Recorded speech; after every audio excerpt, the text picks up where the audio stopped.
खुलुमबाय गोजोन फुंबिलिनि आंनि गोसो गोरबोनिफ्राय गासैनिसिमबो अननाय आरो सिबिनायखौ नोंथांमोननिसिम जासिहरग्रोनाय थाबाय। आसा खालामो बयबो मोजाङै दङ।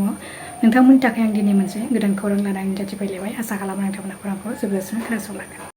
आसामनि मुंदांखा जुबिन गार्गखौ बुथारनाय जाथायजों सोमोन्दो थानाय दायनिगिरि श्यामकानु महन्त, सिद्धार्थ शर्मा आरो गुबुन 3 दायनिगिरिफोरखौ मैया बाक्सा जिल्लानि निकासियाव थानाय जिल्ला जोबथेसालियाव लाबोनाय जादोंमोन। नाथाय बाक्सा जिल्लानि रायजो-राजाफ्रा बे गोदानै सासेबो कैदी गैयै जिल्ला जोबथेसालियाव लाबोनायखौ लानानै बिसोरखौ बे जिल्ला जोबथेसालियाव दोना होननानै जोबथेसालिनि मोखाङाव गोबां रायजो-राजाफ्रा श्यामकानु महन्त, सिद्धार्थ शर्मा मोनखौ लाबोनाय गारिखौ गेदेर अन्थाइजों खुबैहरदों आरो जोबथेसालिनि मोखाङाव जोंनो न्याय नांगौ होननानै गोख्रों सोमावसारदों। सोमावसारगिरिफ्रा जोबथेसालियावबो हाबनो नाजादोंमोन, जेराव पुलिसनि हानजाया सोमावसारगिरिफोरखौ 3 हमनानै लांदोंमोन। बेखौ लानानै हमनानै लांनाय 3 दायनिगिरिफोरखौ हगारहरफिननांगौनि जाहोनाव रायजो-राजाफ्रा गोबां पुलिसनि गारिखौ सावदों, पुलिसखौ अन्थाइ खुबैदों, जेराव गोबां पुलिसानो जोखोम जादों आरो पुलिसनि गुलि गावनायाव सोमावसारगिरिफोराबो जिउ खहा जादों आरो सानैसोआ गोब्राब जोखोम जादों। रायजो-राजाफोरनि गिख्रंथावै सोमावसारनाय आरो पुलिसखौ गाग्लोबनायनि जाहोनाव हमनानै लांजानाय 3 सोमावसारगिरिफोरखौ पुलिसआ हगारहरफिननो गोनां जादों। श्यामकानु महन्त आरो सिद्धार्थ शर्माखौ बाक्सा जिल्लानि निकासियाव लाबोनाय लोगो-लोगोनो मोनसे गिख्रंथाव थासारि सोमजिदों मैयानि सानाव। बे गिख्रंथाव जाथायाव मैया खौरां बुथुमग्रा गोबां खौरांगिरिफोराबो गोब्राबैनो जोखोम जादों।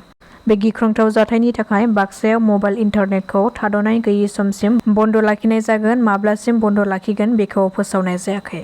बाक्सायाव जानाय दुंहाव थासारिनि थाखाय बे थांखिखौ लादों आसाम सोरखारा।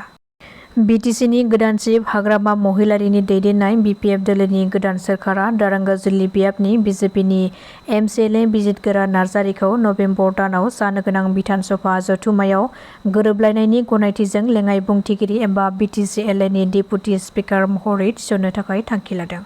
बे खौरांखौ हाग्रामा महिलारि बिथाङा गावनि फेसबुक पस्टनि गेजेरजों फोसावदों। थांनाय 5 बोसोर इउपिपिएल सोरखारनि समाव गोदान बिटिसि सोरखारा बिटिआर डेभेलपमेन्ट फेल'शिप प्रग्रामनि गेजेरजों साख्रि थिसननायखौ बोखारबाय। बिटिसि खुंथाया बे खेबाव गोख्रों थांखि आरो नोजोर लाखिदों, जेरै आयेननि आवथायाव हा गैजायैफोरनो हानि पाट्टा होनाय। प्रमद बर'नि दैदेननाय सोरखारनि समाव दाफुंनाय सिएसपिखौ बोखारनाय जाबाय। उदालगुरियाव थाबैनो मिनि सेक्रेटारियेट बानायनाय जागोन। अरायथा नङै साख्रि मावनाय सुबुंफोरनो थाबैनो 2 बोसोर खावसे दाननि दान बान्थाखौ होनाय जागोन। इउपिपिएलनि सोरखारनि समाव थांखि लानाय पिएमएवाइ न'फोरखौ फिन आरोबाव सार्भे खालामनाय जागोन। थांनाय सोरखारनि समाव होनाय फरेस्ट ग्रेड 1, ग्रेड 3 साख्रिनि सायावबो नायबिजिरनायखौ जागायगोन। प्रमद बर'नि दैदेननाय इउपिपिएल सोरखारनि समाव जानाय गासैबो टेन्डारफोरखौ बोखारनाय जाबाय। बेफोरखौ लानानैनो थांनाय सोरखारा होनाय फरेस्ट ग्रेड 1, फरेस्ट ग्रेड 2 नि सायाव नायबिजिरनाय जागोन आरो लिगेल नङै साख्रिफोरखौ केन्सेल खालामनाय जागोन होननायखौ लानानै बेनि सायाव खुगा बेखेवदों इउपिपिएलनि बिजाथि राजु नार्जारि बिथाङा। बिथाङा फोरमायथिदों दि हाग्रामा महिलारि बिथाङा इउपिपिएल सोरखारा होनाय फरेस्ट ग्रेड 1, ग्रेड 2 आरो पिसिडिसि सेक्रेटारियेटनि साख्रि होनायखौ नायबिजिरफिनगोन होननानै बुंदों। नाथाय बेबादि बुंनाया थारैनो जोबोरैनो दुखुनांथाव।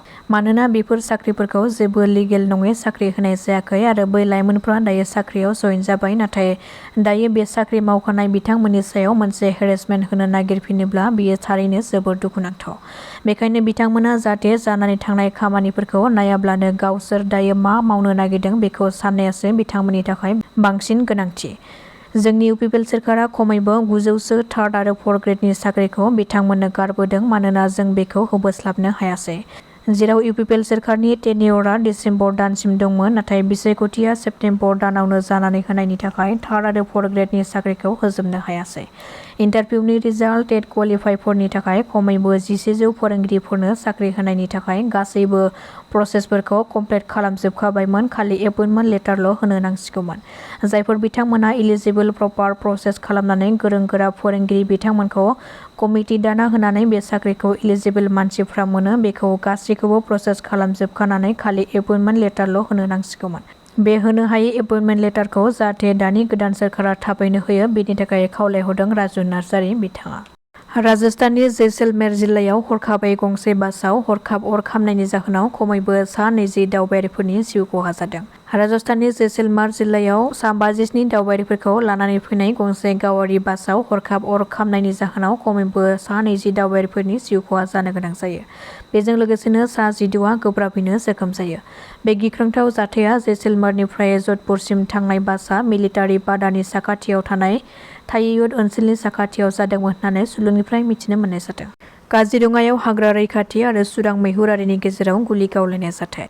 बे सुरां सिखारिखौ काजिरङा हाग्रामायाव हाबफैनायखौ खौरां मोननाय लोगो लोगोनो गुलि गावनाय जाथाया जादोंमोन आरो बे गुलि गावनाय जाथायाव सासे सुरां सिखारिया जायगायावनो जिउ खहा जायो। दासिमनि खौराङा एसेनोसै। नोंथांमोना खौरांखौ नायनानै मोजां मोनदोंब्ला चेनेलखौ साबस्क्राइब खालामनानै लानो हागोन। गोजोन्थों।